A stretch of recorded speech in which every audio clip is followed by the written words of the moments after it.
Bismillahirrahmanirrahim. Assalamualaikum warahmatullahi wabarakatuh.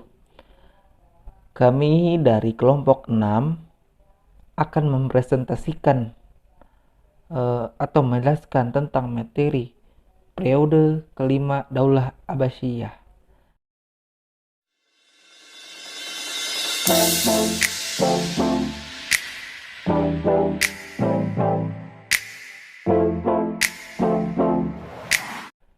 Di kelompok 6 ini dibagi menjadi 6 orang, yaitu pertama saya sendiri, Rakean Kanzibota Maulana, nomor absen 28.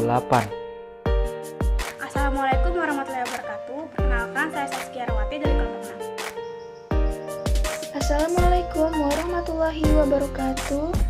Saya Nazwa Ardelia Putri, absen 24. Assalamualaikum warahmatullahi wabarakatuh. Nama saya Chosi Isni Maharsili, absen 34 dari kelompok 6. Assalamualaikum warahmatullahi wabarakatuh. Nama saya Muhammad Bilal Abdurrahman, absen 16. Assalamualaikum warahmatullahi wabarakatuh. Nama saya Dan Aurul Mahardika, nomor absen 27. Di kelompok 6 ini kami akan menjelaskan materi kepemimpinan Daulah Abbasiyah, yang pertama dari sejarah sampai periode kelima.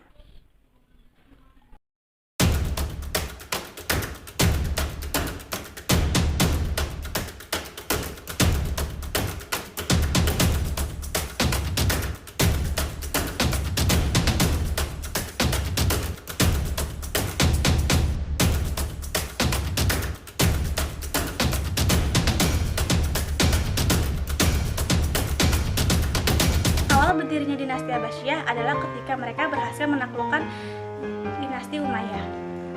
Keturunan Al-Abbas lah yang mendirikan dinasti Abbasiyah, yaitu Abdullah Al-Safa bin Muhammad bin Ali bin Abdullah bin Al-Abbas. Kelompok Abbasiyah juga merasa lebih layak untuk memegang kekuasaan tonggak daripada Bani Umayyah karena mereka keturunan dari Bani Hashim yang garisnya lebih dekat keturunannya dengan Nabi Muhammad. Saat itulah sejarah runtuhnya Bani Umayyah. Sejarah berdirinya dinasti Abbasiyah tidak dapat dilepaskan dari peperangan yang berdarah dan bergejolak.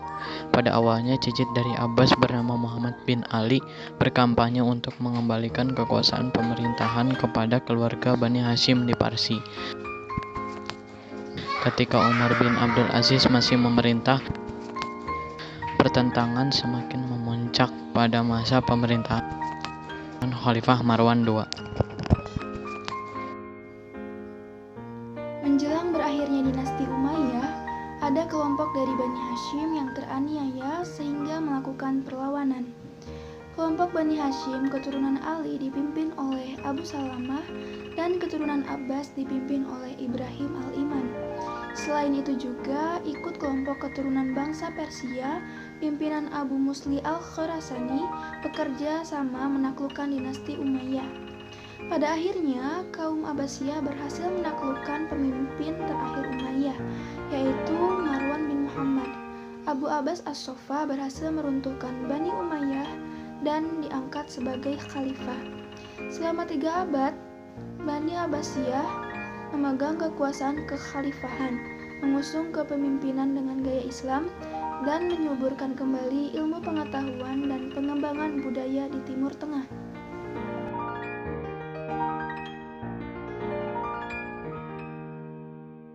Periode kelima terbebas dari dinasti-dinasti lainnya.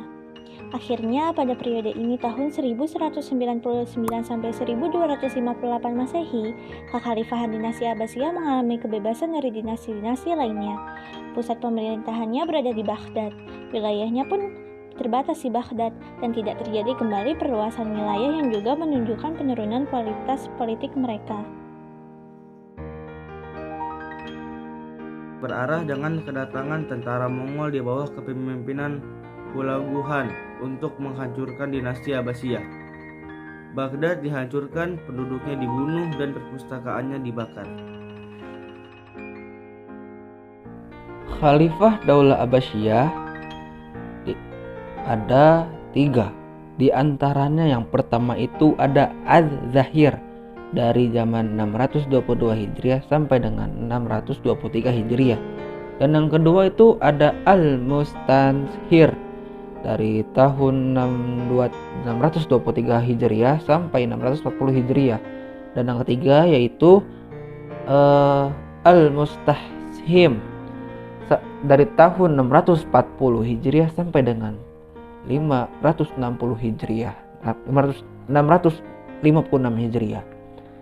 Dan kesimpulan dari kelima periode yang mengklasifikasikannya dilakukan oleh para sejarawan menunjukkan kestabilan politik dan perluasan wilayah seringkali terjadi tidak dibarengi dengan kemajuan perkembangan keilmuan dan peradaban Islam.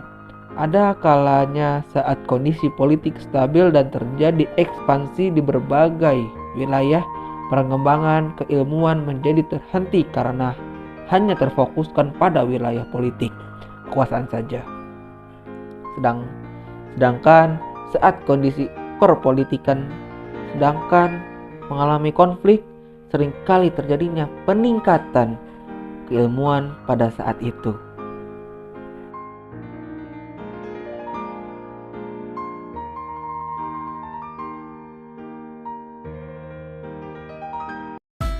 Sekian presentasi kami dari kelompok 6. Apabila ada kekurangan atau kesalahan atau kata-kata yang kurang jelas, mohon dimaafkan. Terima kasih. Wassalamualaikum warahmatullahi wabarakatuh.